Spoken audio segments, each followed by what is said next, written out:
Oh. Oh. Well, It looks like we're starting. that'll teach me. Playing with a new Just chatting pedal. to Owen in the corner.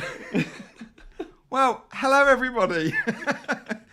It looks like we're live. Thanks so much for joining us. I'll explain a little bit about what just happened there in a second. But Greg, thank you for joining me. Pleasure. It's good to see the slick presentation that we do over here.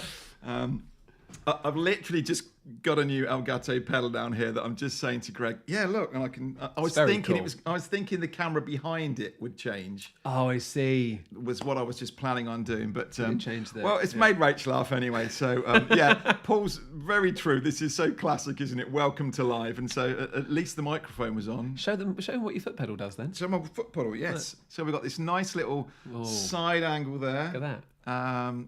Back to the pair of us. Yeah. I said when you do it, you have to show your hands are like up here, so you're not using your hands. Yeah, that's right. Like, Yeah, just like, doing? How's he doing that? Our cameraman over there. That's, yeah. It's very cool, isn't it? And I do think, well, we'll get onto this. It's the sort of thing that could be really useful as a presenting, being on, standing up, trying to do this, or even having your hands busy on the desk. Yeah. Really helpful. And the number of times I've been wanting to do a demo, or I've been wanting to point to something, and I've had to move my hand to, touch the stream deck, and wanting to be able to do that is great. Or move the cursor to. Yes, or move the cursor. Yeah, I'm saying also auto cue could be helpful. Yes, definitely. Yeah. Anyway, sorry, we I was very unprofessional start there, but don't you? I loved it. It's real. It's better if it's real like that. It was on the BBC earlier this week on doing a live show on there. They do the same thing. I'm sure they do. Greg, for those that don't know you, why don't you just quickly introduce yourself and let people know while I just come to this lovely side angle of you. Oh, okay. So I am a scientist by training, now a science presenter, science journalist. I guess I started in TV, making shows for kids on BBC. Then I moved into making stuff for teenagers from BBC Three, and then BBC America, BBC Worldwide, lots of TV stuff. Yeah. At the same time, I was starting on YouTube, hosting a science channel for BBC Earth. And we kind of grew that. James May was kind of the head of that channel, and it was me and a bunch of different people. James left after a year or so, and I kind of got to kind of step into those shoes and build that. And I just learned so much.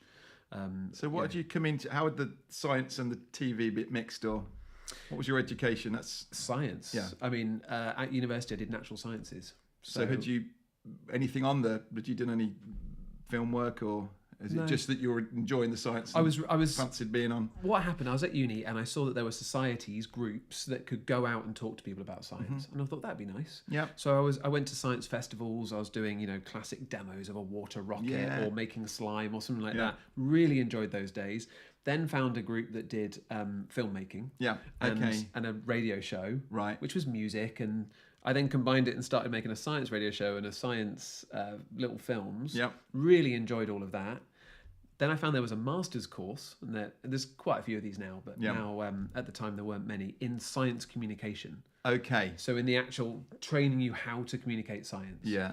So it's a bit of film work, audio work, all that sort of stuff, how to edit, how to shoot. And that's what took me into it, essentially. Fantastic. Yeah. And I guess that's very much, that's kind of some of what we want to talk about today, really, is the communicating. And I guess it's one thing to understand science and be really good at the craft, but not everyone can get on camera and present it and do make it engaging and exciting. Yeah, well, I actually have the pleasure of training all of the PhD students at the Francis Crick Institute in London, and a whole bunch of other groups and clients that get in touch. And they're incredible, like world-renowned scientists, and I get to work with them to help them translate their story, work out how they're going to start, where's it going to go, talk to them about presenting skills, explore opportunities on different platforms. Do you ever get any that you're like, I can't help you? Is it something definitely that you can teach, the communication, or is it? I think it is. Is it a gift? I think it is. I think people are natural communicators, and those people you can spot a mile off, and you can kind of take them even further, I suppose. But you can definitely always work with everybody. Pleased to hear it. I wasn't putting you on. We probably should have said that question before asking where you've been doing the training. That's all right. So you'd been doing all that we have to talk about the pandemic really, and the whole transition, because that certainly is where I guess Ecamm came in, and this. So you were used to being on TV sets. I guess running up to the pandemic, I was doing. So my first show was a CBBC series. For those in America, that's kids telly, 8 to 12-year-olds essentially. Science and tech show. We made kids' invention ideas. We made them made them actually work. Amazing, so much fun. Then I moved behind the camera. Spent a lot of time producing, directing, shooting, editing, all sorts of shows with lots of people on lots of well-known channels. I really enjoyed that. Writing, prepping. So that gave me a lot of experience in. And we'll talk about this later, I'm sure, preparing content, making the content, producing the content, etc. Then I started doing, as I said, BBC Three, BBC America, all of that, all the YouTube. I was doing a lot of on-location shooting, so going with a very small crew to locations, big stunts quite often for the sort of stuff I was doing, and bits of studio work. So I was the science person on 𝗵𝘃𝗄𝗃, which is, again, if you're in America, it's a kid show. So that's live. It's what we all grew up on. Yeah. 𝗵𝘃𝗄𝗃 that's where we got educated. Yeah, big time. I used to love that. So for about 4 years, I was doing lives on 𝗵𝘃𝗄𝗃. And also on Sunday Brunch on Channel 4, which is a more kind of, Channel 4 morning hungover show. Not for us. It's 4 a.m. Yeah, that's right. Fantastic. Padraig's on. Padraig, you're in the UK. You would guess all this, and Jeff as well in the UK. Fantastic. So I don't know what that was. Sorry, I clicked it because I was all excited. I read the start and didn't actually see that there wasn't anything on the end. But there you go. I got a 𝗵𝘃𝗄𝗃 badge as an adult. Yes. Yeah, getting to actually get a 𝗵𝘃𝗄𝗃 badge from being on the show just made my life. Is that what it is then? You get the badge for if you. So how would Joey have got that then? Well, potentially sending in some artwork. Oh, really? Or doing various ways you can do it. And they have sports badges and they have green badges. And wow. Oh, yeah. Collect the lot. You get them all on eBay, I'm sure now, but... No. Is that right? No, they clamped down on that. Pleased to hear it. So, yeah, we kind of know you for, and this was really very much when you came upon our radar, was for this Let's Go Live show. Yeah, I've got a little bit of a show reel here that we can just play for folk to have a look at that, and then maybe you can talk us through this, and let's just have a chat about what this is and how it came to be. Sure.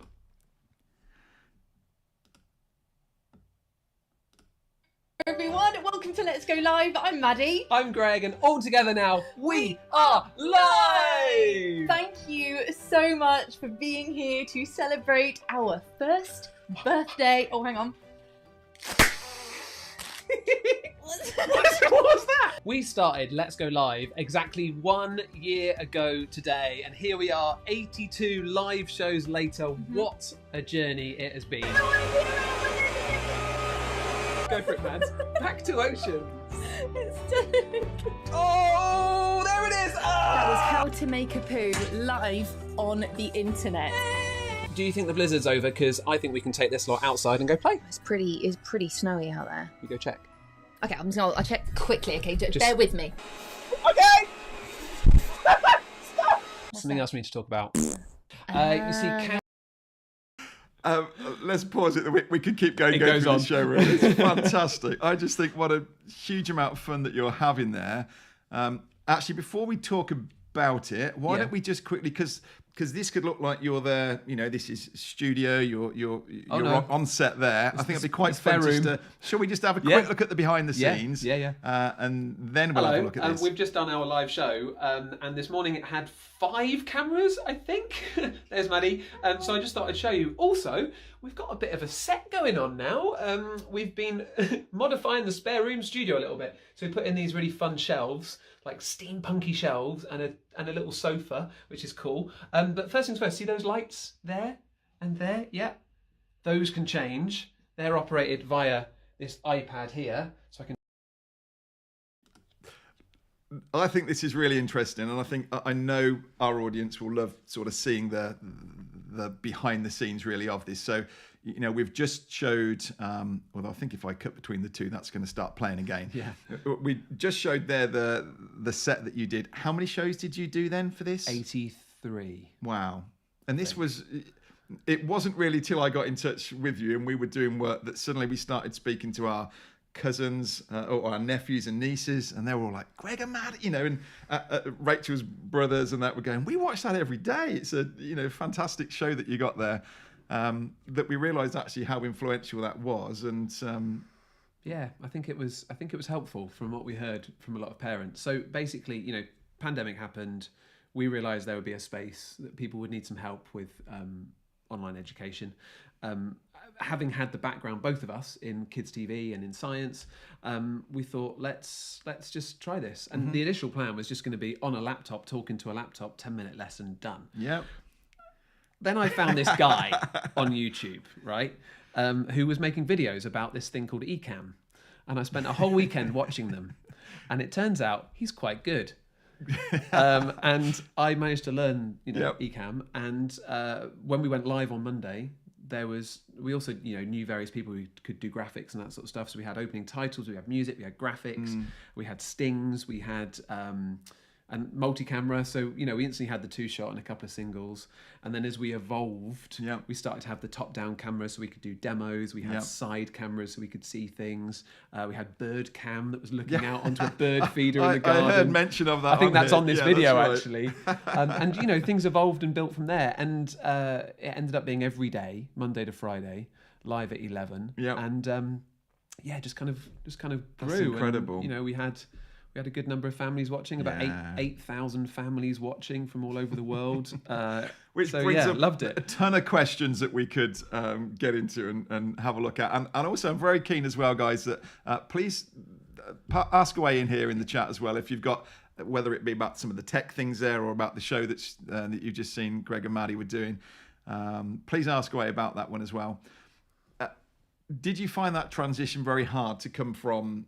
It seems like you were pretty creative with that, and to think all of a sudden you're not in a studio with having been on BBC and places, and like you've just been this week to on a set again. To suddenly come to this and go, there must have been a bit of a perfectionism that you're like, how can I do this? When I don't want to do a show if it's going to look bad. And yeah, that's definitely true. Well, first of all, we just had the kit that we had. Yeah. Right. So fortunately, we had some old Canon 550Ds, 750Ds that could just be plugged straight in on USB, and away we went.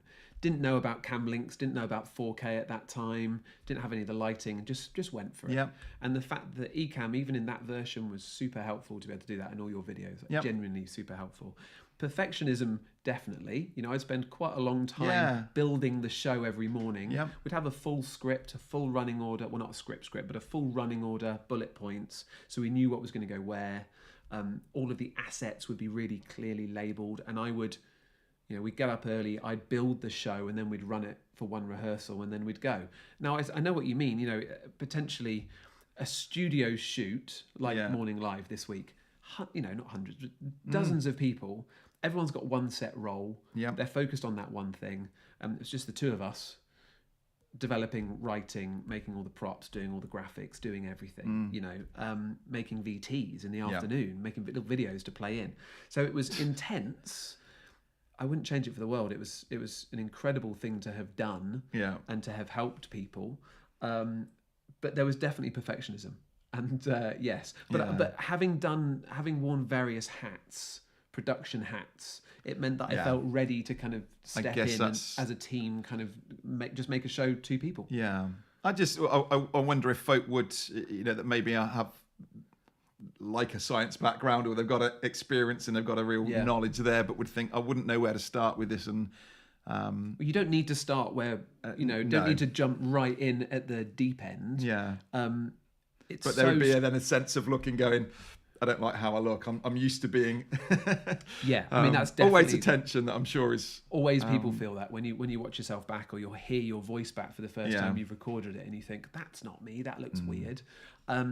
And I kind of say to people, you've got to somehow. It's really helpful to watch yourself back. Because by doing that, you notice what you do. You notice your tics. You if you're learning a talk, then filming yourself and watching it back is so helpful. But I can see why it takes that little step just to go, all right, I'll just accept me for the way I am, and here we go. This is me being real and natural. But yeah, don't feel you need to do a multi-camera shoot No. to start it all off. You just do one camera. What have we got here then? So Adam's just put in here, how did you run the cameras? Let me just bring this up actually on screen.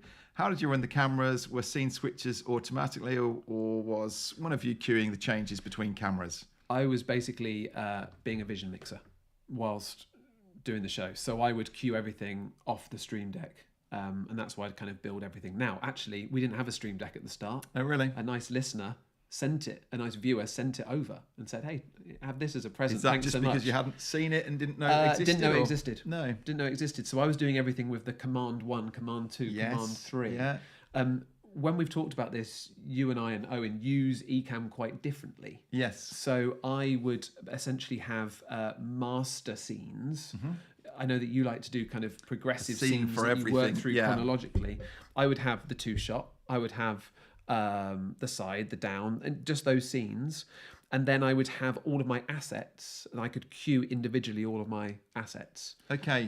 By just pressing your view button on, Yes. the little I button that shows you it or doesn't show you it. Yeah. So at the start, for weeks, dozens of shows, I was literally using the mouse, and whilst presenting to camera, looking at the script notes on the iPad or whatever, it's paper at the start, I was just moving the cursor around and just running around and firing things off and changing the volume levels of everything as we went through. I gotta say, I used to be exactly the same, and for a long time, even when we started the academy here, I'd go, yeah, there's this Stream Deck, but it's something else to set up, and I would much rather have just had my mouse up here and I just cut my way down through it.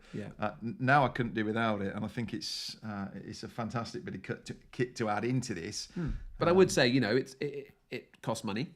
And money's tight for a lot of people. And the fact is, you can do it through a keyboard. With your Apple One, Apple Two, you can shift. So again, don't let that be a barrier to entry before just jumping in. You can use an old camera, you can use a webcam, you can use your laptop camera, and then just use the keyboard as well. And there's so much power in that without having to invest in loads and loads of kit. And I do think there's a sense now, a lot of it, certainly maybe on set, or you're going. I know you've done a lot of these where you've been out on location and things, and actually the handheld, people totally accept that these days, don't they? We're almost moving more to that handheld model, really, with TikTok and things, rather than the slick studio setup. So I think, absolutely, there's an opportunity for people to start without all this. When you were saying then you sort of consumed this with Ecamm over a weekend, was there a particular feature, or was there anything that you went, wow, this is a game changer for us, or a favourite feature within Ecamm? I think it was just the fact that you could build a whole show and run it just from a keyboard and a mouse. That blew my mind. Having worked in studios with massive galleries, and you've got the person who's queuing the VTs, you've got the director who's queuing all the cameras, you've got the graphics people, you've got all of that sort of stuff, right? And you can do all of that yourself. That blew my mind. And I loved having that kind of editorial control as well. I really kind of appreciated that. Fantastic. I guess being a co-host as well helps with that to an extent, that you can there's time for the other person to take over as you're setting up the next thing. We'd kind of work that into our running order. If I knew I was about to queue a VT and I needed to drag my volume thing down to 37 so that it matched with everything else, I'd literally write in my script and my running order volt of 37. So I heard you mention in this actually, so this was from different video clips that you were bringing in. Yes. I think a newer feature now in Ecamm, you can actually individually adjust so you could leave your movie volume up to 100.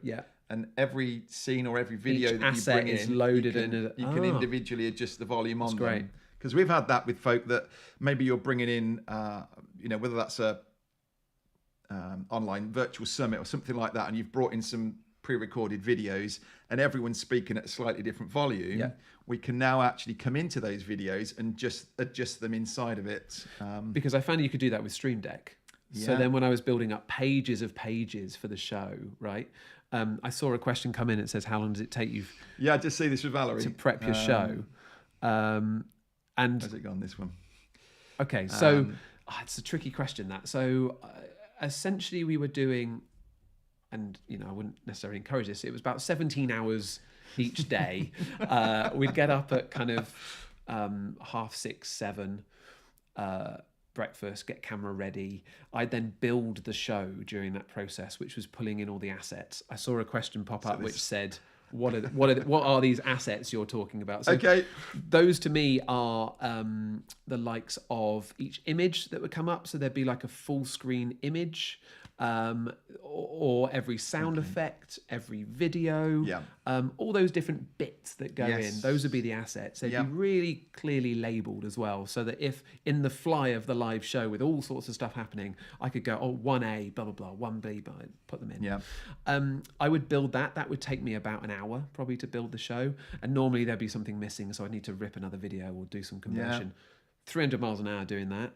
Then we do a rehearsal for probably about an hour and a half. Then we go live.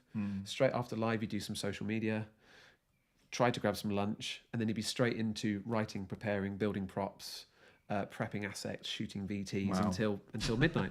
While everyone else was sitting at home decorating their living room. And for quite a while. But it was incredible. Yeah. I think we, Owen and I came and had the chance to get involved with you with the James Webb Telescope launch, and then we've done the Moonflower since then.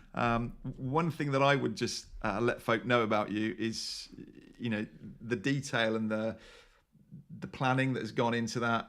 It's certainly helped.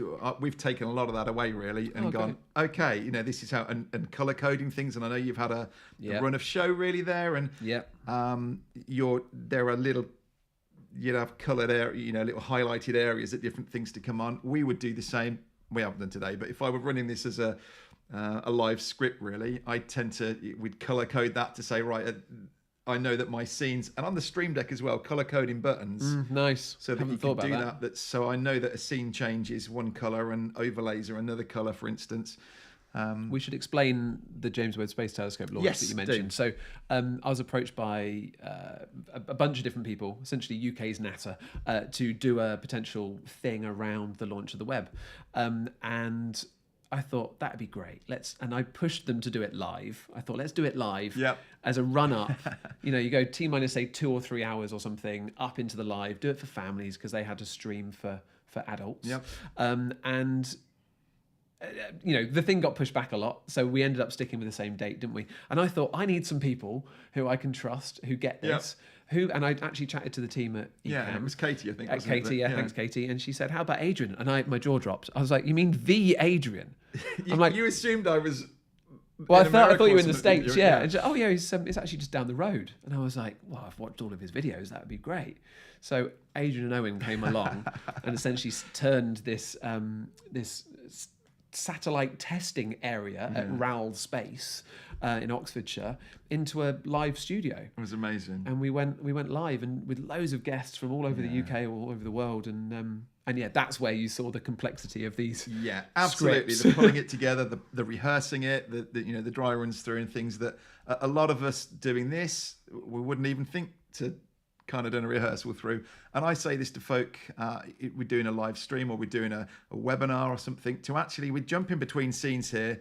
And even at the minimum, when we ran through this and we were just cutting across to a scene showing your video, I'm making sure that the video's at the right volume.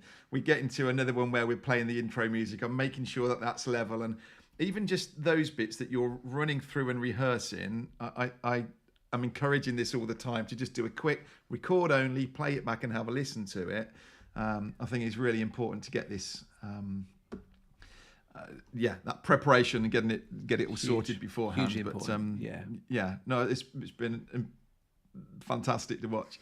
I'm just going to do a couple of quick questions and then another question of my own for you, really following on from this. Ecamm's brilliant, going live. Mike's a good one. Yep. What specific tips would you give when doing educational content? And I know this is very interesting actually because Mike, I know, is a church youth pastor, and so he's talking to young people, and I would think trying to keep that engagement, trying to keep people.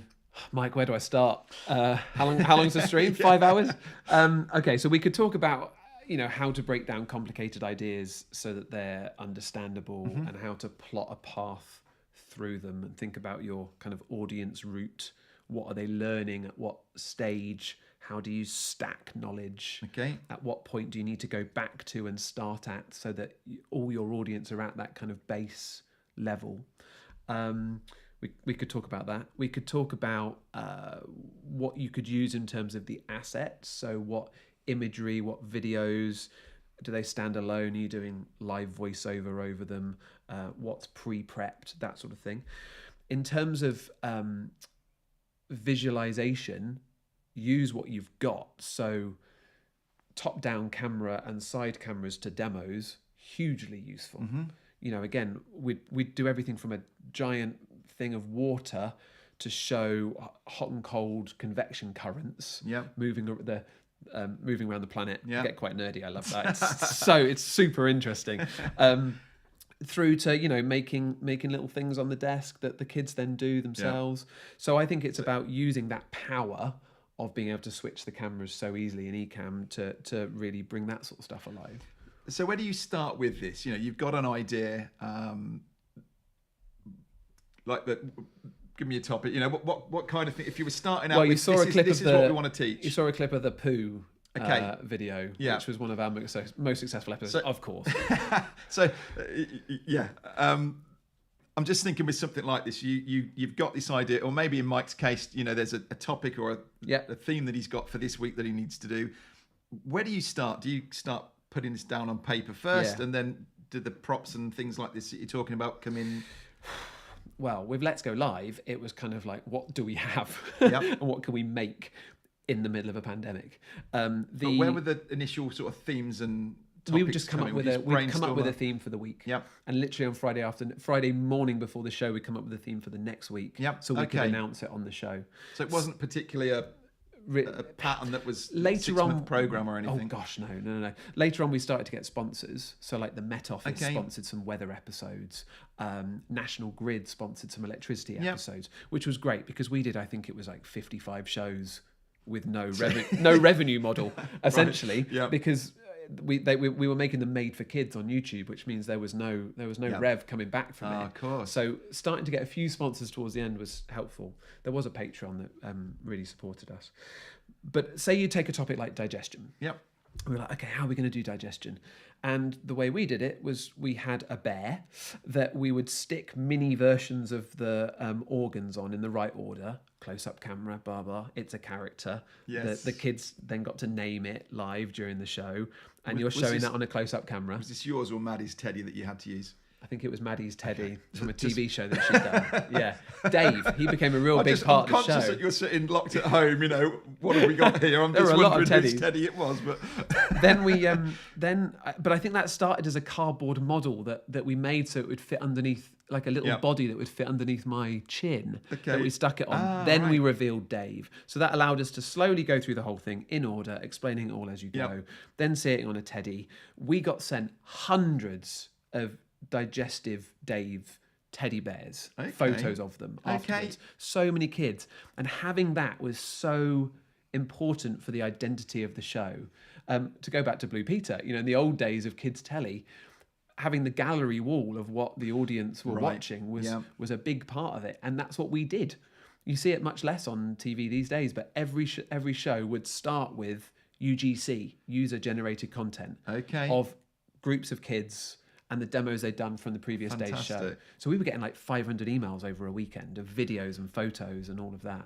So how does this, what do you think causes, you know, how do you get that these kids are all suddenly sending in these photos and stuff? It just shows how much you're connecting with them and how much fun they're having doing it. Are you prompting them on the lives to sending? We'd have little things that would pop up, you know, with email addresses, you know, send it to hello@letsgolive. Hello, let's go live at gmail.com or something like that. Knowing that it would be showed if they sent it in, or we had established that as a format that, you know, we're going to show a bunch of them.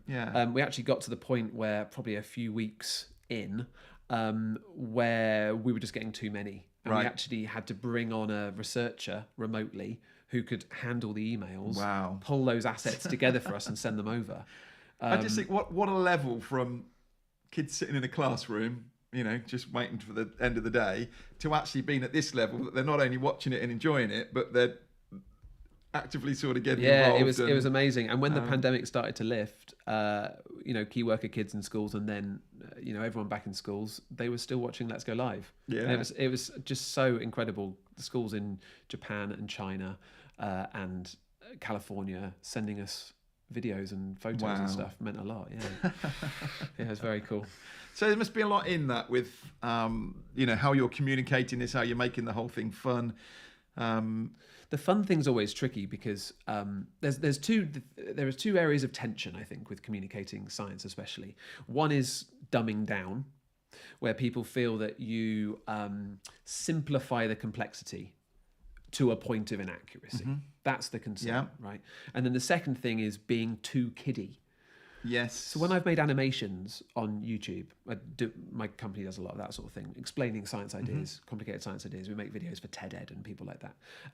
I remember having a classic commenter comment right below a video on YouTube saying, "What is this written for 5-year-olds?" Right. Now I saw that and I thought, yes. Okay. Because it was some blooming complicated idea that had taken me ages to write a script that unpacks the ideas. Okay, we want to get to here. Unpack. Let's start here. Slowly thread it all together. That if they thought it was written for 5-year-olds, I'd done my job right. Yeah. I'd done my job right. So that for me is, I don't mind that. Yeah. And dumbing down for me, it's a case of translation. And like I said earlier, it's translating it for your audience. Yeah. You need to know. You need to identify I was just your going to audience. say this. Did you know? Is this primary? Did you kind of come into this game or aiming this at primary school kids, or we came into this let's just make it and see if it's helpful for a few families, right? And then it grew and grew. Is it from the feedback that you're going? This is a typical. When we age saw range photos of families from 3 to 13, 14, that we went, oh my goodness, this is what we huge. call co-viewing. This is like viewing across. You're watching it together. Whole families and parents would watch it with them as well. And particularly through COVID, when folk are locked at home, it's not just, we'll tolerate this for the little ones, but to actually be able to cater for everybody, really, that they're all getting something out of it. Yeah. Without the awkward adult humour. Well, that's the tricky thing, because then you want to make it work for all of those audiences. So you've got those moments of fun and energy, which would quite often happen, like the start of this stream, right? Just real things that just happen, and they just make it because it's real and it sets a lovely tone. We'd have all sorts of things that would just happen, spillages, or there was one show where we literally 3 minutes before live, camera died, so I just put my phone in and plugged that in and used the phone. That was the one that I could see the yellow boxes over your faces. Yeah. I clocked that. The yellow focus boxes left, and it was just hilarious. Or me pressing sound effects. There was once where it was supposed to be a burp for a cow, because we were talking about methane. And it was the party noise, and that became a thing. Cow party became a thing. So you'd have those moments for the younger ones, and then you'd try to thread in slightly more, just the odd sentence every now and again that's going to push, say, your digestion knowledge a bit more. The kids would be with you for the visuals, but that would hit a slightly older audience. Yes. It's memorable for anybody to be quoting when they're out with their friends in the pub and go, "Did you know?" Actually, exactly. Yeah. Love it. You say there about things happening, little kind of comments and stuff. Were there quotes? There were things that I know at the end of the show, "Stay curious." Yeah, is sort of a little quote. Yeah, that's a Maddie's thing. Like, she's always used that as with all of her content on YouTube. The start that you saw, we were like, "We are live." Yeah, that just developed. Okay. And I think format beats is what I know. They're always called that in telly. Format beats. I haven't heard of that before. So they're like, if you were sketching out the format on paper of whatever you're doing, whatever live you're thinking of doing, then they're the beats that you want to hit. Okay. So it's not a script, it's like the beats. So it's like, okay, so we're going to do a quiz, and we're going to do the UGC, the user generated content, at the start and the end. And we're going to do, there's this BT. But then the format beats within, say, the quiz we started a quiz dance one morning. Well, I caught that as well, yeah. So that again, don't know why that started, but it became a thing. Everybody that's watching doing the quiz presumably dance. You're saying, come on, you need to be doing this at home. Exactly, yeah. And the selfie, we at one show we said, oh, come on, do a selfie with us on the TV or whatever, on the laptop, and that became like a massive thing. Love it. So you just kind of stumbled across these. They weren't planned, and we went, right, we need to do a dance when we do the quiz. No, it just happened. It was just fun I think that is a really good point, just to let the reality happen.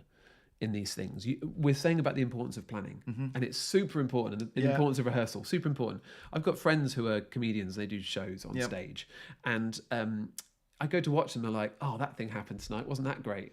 And they went, it happens every night. Yes. Because they did it once. And you often think this when you watch on telly and they something like this happens and you go, I wonder if that's rehearsed. If something has happened in rehearsal, say, or if something has happened during a live and it's really caught the imagination, keep it. Yeah. Keep it for the next one. Yeah. But you've got to allow space within that planning. That's obviously why we went as we did at the start. Learning point. As if I'd have got that wrong. Yeah. Thank goodness. Fantastic. Okay. Yeah. We ought to jump across here. I'm not doing very well on looking at these comments. I'm enjoying this. Is like we're just having a good chat here, and we'll keep it going after the show as well, I'm sure. I just love being in the actual, the Adrian Salisbury hub. So Mike's just saying, is that the one we've answered? Yeah. Yes. Yeah. Sorry. Just coming back to Mike a minute. I'm just thinking with him with teens, for instance. So if you were, this is obviously really fun like this that you're doing for the youngsters. If you knew you were pitching this at teens, how would you mix this up? What sort of thing would you just keeping the fun, keeping that excitement there? So I do a lot of talks, live talks on stages for 700 GCSE students. So that's kind of teenagers, 16, 17 for those not in the UK. And primary and secondary. And you always have to change how you are presenting, how you're communicating for the age group. Yes. Not just the level of content, of course. Where are you translating it to? What language are you using? What's jargon? What's not? Not just that, but also your tone, your delivery, your pace. Like the medium that you're communicating in affects the pace. YouTube's quite quick. On YouTube, it's very fast. On stage, it's slower. How to engage that teenage audience, the most difficult audience, especially when they're dual screening and they want to kind of jump off elsewhere. You want to like try to be cool but not try to be cool, right? I just think again it's about being you. As soon as you try to be somebody else, they see right through it. So if you are someone, so don't try to be all BBC news anchor, right, and all rigid. Try to be relaxed, try to be you. If you talk in a certain way, use it. If you use phrases, use it. If you like interaction, do that. Again, I could go into all of that for ages, but I think the most thing is be natural, be real, be genuine, and treat them as real people as well. And really knowing that, and I guess this comes back to that planning stage that you would be at that point going, right, who's my audience? What do they know? What do they want to know? How can I take my material and pivot it to what they're interested in so that will hook them and make them want to stick with me? In terms of the kind of props and things, you're not going to be using your teddy, for instance, but would you still be thinking we need to still be interrupting and changing this up and having it very visual? I think so. Very useful. So, I have props I do a talk about diving into the ocean. I got to dive down to 1,000 foot in a submersible with a group of scientists. Amazing research. And I do a talk about that. Very different to different age groups.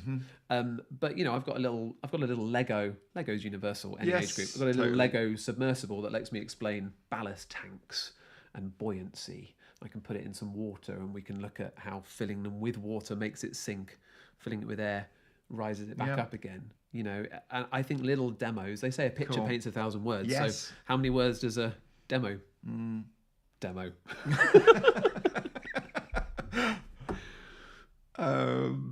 Do you use a prompter? If so, is there one built into Ecamm? There isn't one built in. We use a teleprompter here. I haven't got it on today, but we quite often have a teleprompter built in here and just use an iPad in front of it, which is what we used for the James Webb. Yeah, the web launch. Yeah. So, were you using a teleprompter on? Not for Let's Go Live. No. Not for Let's Go Live. We got to the point where our kind of baseline scripts were getting, running orders were getting almost to the point of scripts because there was so much complexity happening. I was queuing so many things. Maddie was preparing so many props. So much was happening at once. You couldn't be reading. And let's not forget, we're also looking at the live stream at the same time of talking to a camera, at the same time of doing everything else. But I use an auto cue for a lot of my other work, and we used it for that launch. And we can talk about that setup. So I had a little auto cue that screws onto the front ring of the camera, Yep. of the lens ring. That had my phone on it, I think, or a little iPad, operated from an iPad in my hand. You want about James Webb? Yeah. No, we'd got that was your iPad that was up there, And you'd got another another iPad. one in your hand. Yeah. And they were Bluetooth. Prompt Smart? No. I've got Prompt a few different. Pro. Yeah, I've got a few different. I really few different liked. apps. I actually used the one that you got because Okay. you can use this. One mirrors the other, really, doesn't it? So Yeah. as you're looking at a script here, you could push it up. Yeah. And it was mirroring it up. Could use your fancy new little pedal. Could, yeah. I mean, that's a great way to do it. be I know good, some wouldn't people it? have a rocker pedal, and that operates the speed of the auto cue. Yeah. Things about auto cue is that you want to make sure that your text is nice and tight into the lens. So you're not doing this. You better see my eye lines all over the place. Even if I stay static, my eye line will look rubbish. Yeah. So you want your eye line to be really close to the lens. I mean, I'm pretty close to the camera here, so you'll probably still see it. Yep. And then there's a whole thing about reading a script. Yes. Lots of people can. It takes practice. It takes practice to learn. It's how more to in the deliver a writing, isn't it, script. than the reading? Absolutely, yeah. Well, both, I think. Yeah. Yeah. I know. I tend to write like I talk. Yeah. In a very basic level, really. And I think Yeah. if someone, I couldn't write a book, but someone that's very You could. accurate with their writing, you'd feel like you were just having something read to you. Yeah. I actually, as a bit of a tip, when I first started doing this and using teleprompters, I would go out with a dictaphone app in my phone, and I'd just walk, and I'd kind of, as I'm saying it, I'd record it and play that back, and I was getting used to how I was saying things, really, rather than, because I would write it different than if I'd heard myself. Yeah. So I found that quite useful early on to, okay, this Make is sure me it had actually that talking patter. through. Yeah. I would read all my scripts out loud. So I Yes. write it and then I read it out loud. Yeah. And then I write it, And I've found that I will say to these sometimes to Owen or Rachel, I'll go, just listen to this. And as I'm saying, I'll go, no, hang on a minute, that's not right. And again, coming back to that prepping and planning, really, and just rehearsing these things. Stacking knowledge. We're going back here, aren't we? Sorry, Rob's just saying on here, stacking knowledge, returning back to the baseline. How long in time is a session? So a live show was 30 to 40 minutes. And we thought that would have big drop off, especially for the little ones, but it didn't. They kind of stayed with it. It was, yeah. Were they anticipating and waiting for things that were coming up later on? They were waiting for the quiz dance. They were waiting for the selfie. You So I guess deliberately put those at the end. Yeah. And I can imagine parents going, hang on a minute, we haven't got to the quiz dance yet. And so it gives them... Oh, they'd let us know. When we forgot, they'd let us know. I would love as well, we've been talking about this, handling a live and as well. I know I've had a bit of an experience. I think we had about 600 people on live. And I was trying to do like we're doing now, and it's quite nice, and you can just see that chat going up, and suddenly it's going crazy. Thankfully, Paul and others were in here and were moderating for me. How do you? Obviously, you're trying. There's two of you here. You're trying to run this thing. How do you manage that and actually keep an element of spotting a comment that you can pull in? So this was before the little star option, right? It's a So favourite. there's now this great favourite thing on comments where you can favourite it and it goes into your favourite tab, and then that means you can pull it across whenever you like. Yeah. So it was before then. On the first few shows when we had, 1,000, I think the first show was a few hundred. Then by the middle of the week, it was like 1,000 families. Wow. Yeah. Week 2, it was 8,000 families. And once we got to those sorts of numbers, I was just like trying to keep track. I would just scroll through with the wheel, see one I'd liked, mention it, try to write it down when that didn't work. Just almost randomly picking up an odd one that in a way just gives a feel that you are seeing them. Plus, when we were doing the quizzes, we're asking them to comment in the live chat. And that just fills your live chat up. Are there any prompts that you're saying? Put like a... No, so I know you use Paul Q, as a moderator. which is really helpful. So we very quickly got a moderator. The person who would help us do pull in the UGC content from the emails, they would also moderate. So I'd also have my phone out. So we'd also brief them and say, okay, we're looking for names of people and places. We're looking for, the names of their digestive daves. We're looking for the name of their favourite animal. Who's got the quiz answers right? Now, you've got to be conscious of the lag. There's a 20, 30 second plus lag. So we'd build that into the running order. Do your quiz question. Ask for them to comment in the live. Keep building waiting. a bit of chat, building a bit of chat. And then, bing, they pop up on the phone. It would be in a group, so we'd both have a phone so that Maddie could read it or I could read it, because I was the only one with the screen. So that's how we'd start to deal with it when it was a lot of people.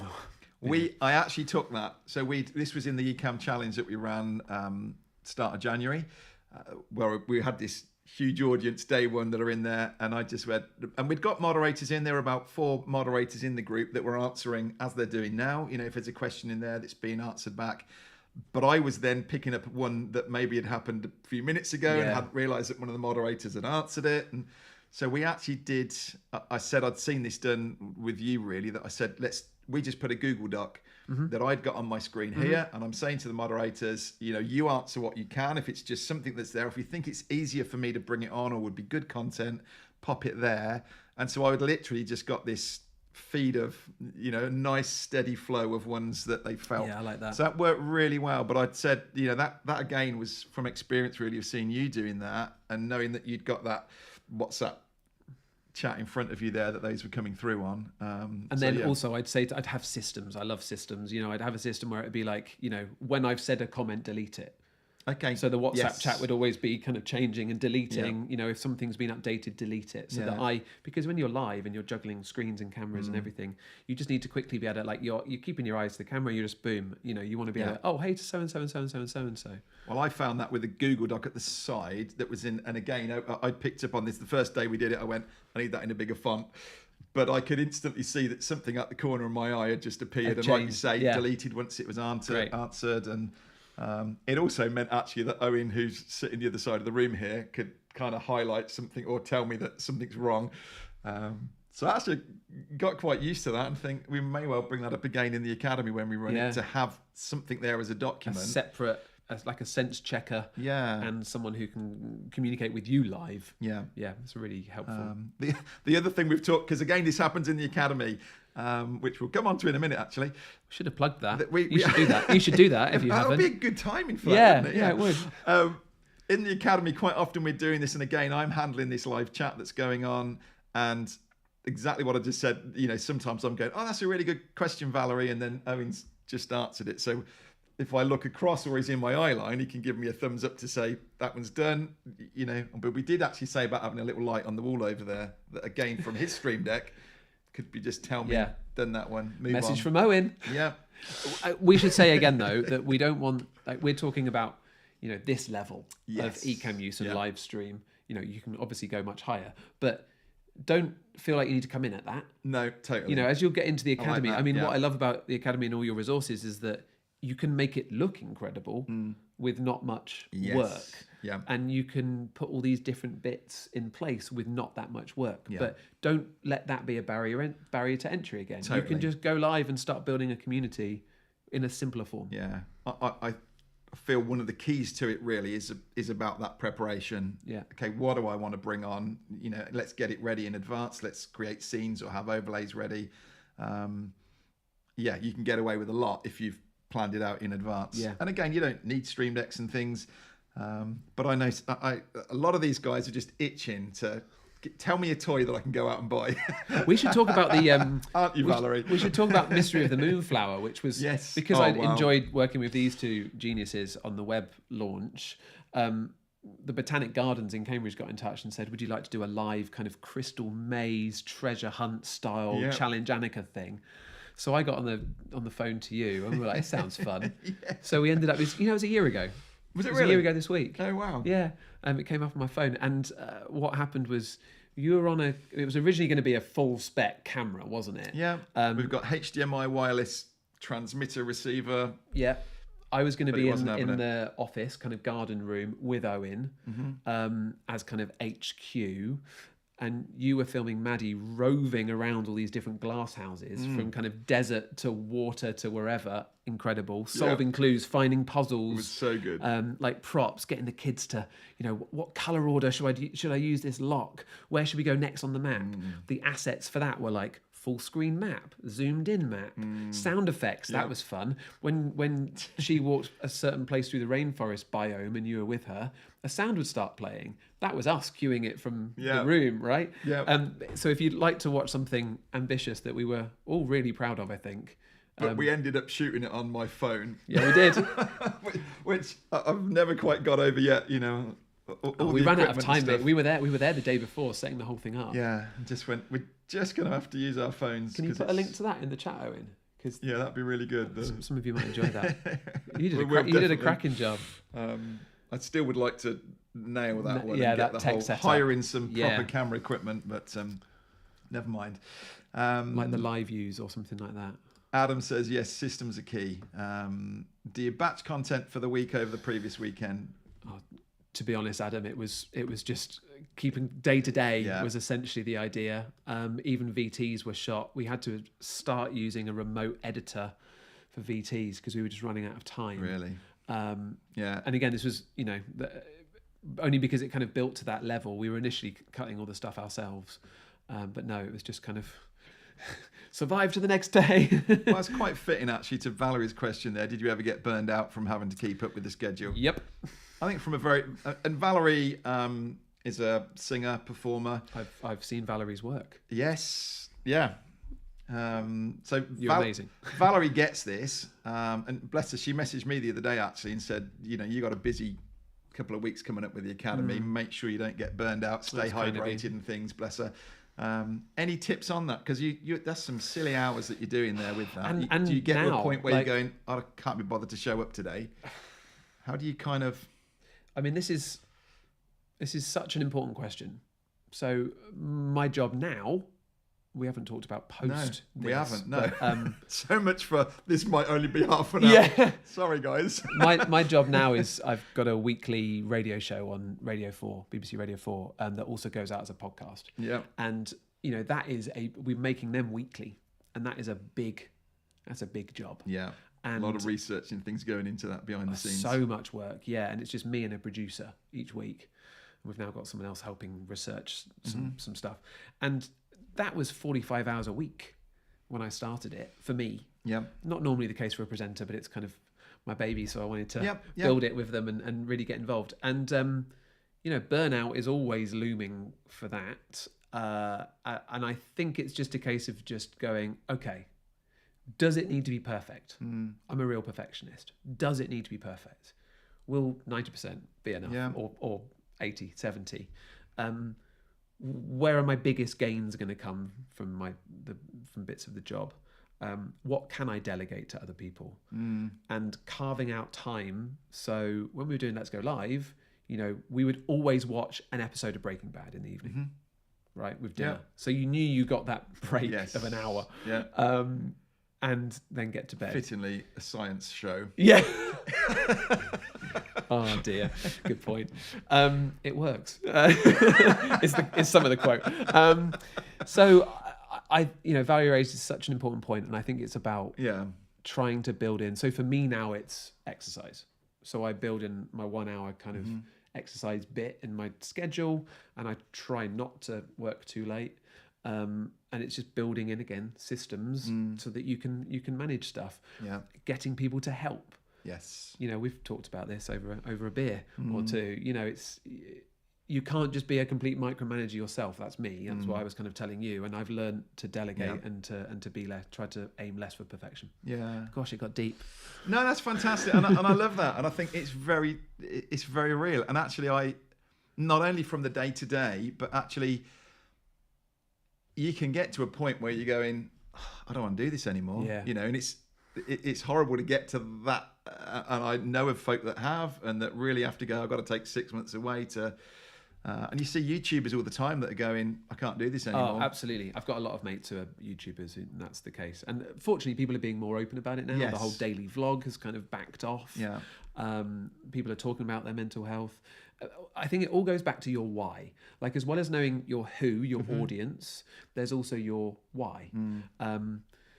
And if you know that, if you've written that down, then you can always go back to that, because that's why you're doing it. Yeah. Right. Yeah. And just trim out all the extra stuff. Take off all the bells and whistles. Yeah. If you're not able to keep running with it, and go back to just that, just your why, deliver on that.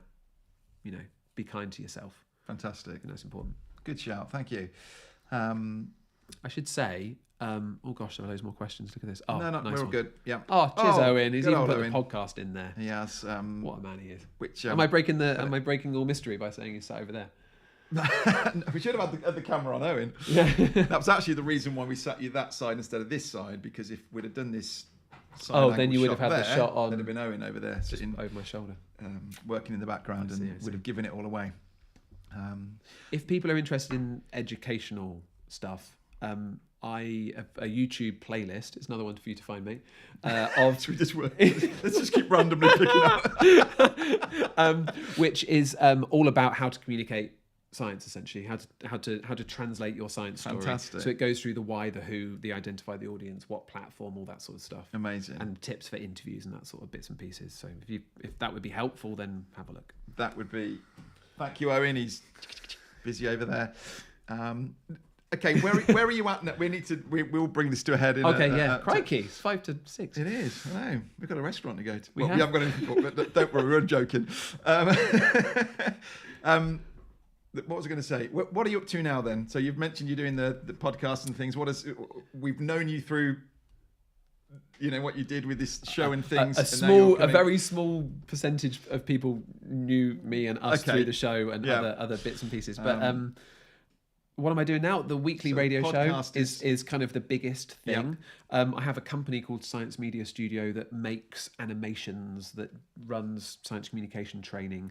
I'm also doing a bunch of radio and TV spots that's kind of spun off from the Jeremy Vine on Radio 2 quite often, which is an experience. Cool. It's a lot of fun.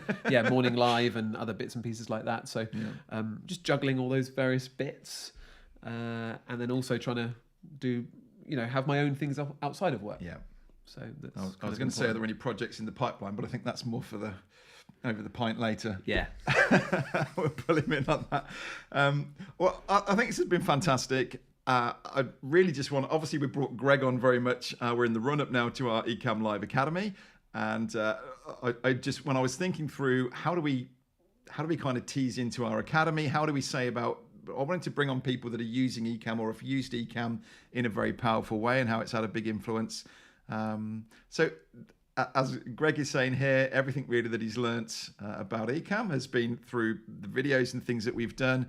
The ultimate little space for this is our Ecamm Live Academy, and starting on Monday, we're going to be running this. We do it as a 2-week live event twice a year, and over the first week, we drip out all the content. So really, any questions that you got, any things that you're seeing done here or you've seen other people doing on Ecamm, we will have videos on that.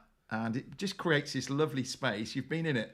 Yeah, the community is amazing and everyone helps each other. Yeah. It was really lovely to see. You're kind of sharing so much knowledge in those videos. And I know you've redone them all for this time round, right? Yeah, brand new set of the videos. New drop. So that useful for anyone who's done it before. Yeah. But the community, the sharing of ideas, hey, I've just tried this thing, what can I do better? I think that's a real power to it. It is, and that's been the feedback that folk have come back to time and again and just said, you create a safe space, and it's a lovely. We'll have 200 to 300 people that are in there, that are all trying to learn together. And bless, we've had folk that have been in there that have said they've come back through again and said, I was here last time, but I was too scared to go live. And actually, you realise, we can get used to going on camera and things, but actually, you realise this is a huge thing for someone who goes, I need to be able to do this, but I'm scared to do it. Yeah. So to actually have this little playground, this little test area that we can do this, and things like today can go wrong and you just remember it, and so yes, the resource, the information is there as a library, very much that we've hopefully indexed it all very well, that you can come back and go, okay, how do I bring a camera on screen? Well, that's over there. And how do I bring text on screen? That's over there. So you've got that behind you, that library, but you've got 2 weeks where we do daily lives. And just a fantastic place to get to grips with this, really. And so I'd love you to come and join us over there. Will you get any chance to come and join us this time? I'll try to, yeah, for sure. Cool. It'd be awesome if you can jump in there and let now folk know who you are. That'd be really cool. But Owen's just put a link in there to the Ecamm Live Academy. So you need to be in by Sunday night, but that's starting on Monday. And we would absolutely love to work with you in there. You'll recognise some of these faces as well. Valerie's saying that's why she keeps coming back over and over. Absolutely, the support is fantastic. Catherine as well. These guys have been in multiple times, and we absolutely love having them back in. It's like this little reunion of friends coming back in again. So yeah, thanks so much, Greg. How can folk get in touch with you, or not get in touch? I'm not giving your email address out. How can my mobile number? No. My name is Greg Foot. So I'm just at Greg Foot on Twitter, Instagram, YouTube/Greg Foot. Yeah. Brilliant, thank you. We did tag you in the description here on the YouTube video, but find Greg anywhere else with. That's my Alexa. That was Alexa in as well. Yeah, she's saying your restaurant booking is ready, Adrian. Your live has finished. I went halfway through a pizza. Fantastic, love it. Thank you so much for coming and joining me today. Pleasure. And thank you for those of you that have been in as well. Look at this, 4th time through the Academy, can't get enough. Interested in Greg mentioned Breaking Bad. That's your addiction, really. Yeah, I very nearly went into some of the experiments there, but I thought we've got to keep conscious of our audience here. But thank you so much, Greg. Pleasure. And thank you all. And please come and join us in the Academy next week, and we'll have a blast. I'm going to come back tomorrow. We've got one final show this week with 𝗠℗ coming in as a public speaker. She's going to be showing us around her studio setup as well. I think that'll be very interesting to I know she's done it into our Academy before, and fantastic seeing how she does this, broadcasting out to news channels all around the world. Amazing. So that'll be another one good for you. So we'll see you tomorrow, and we'd love to see you in the Academy as well if you're up for that. Thanks so much, Greg. Pleasure. See you soon. Bye. Bye.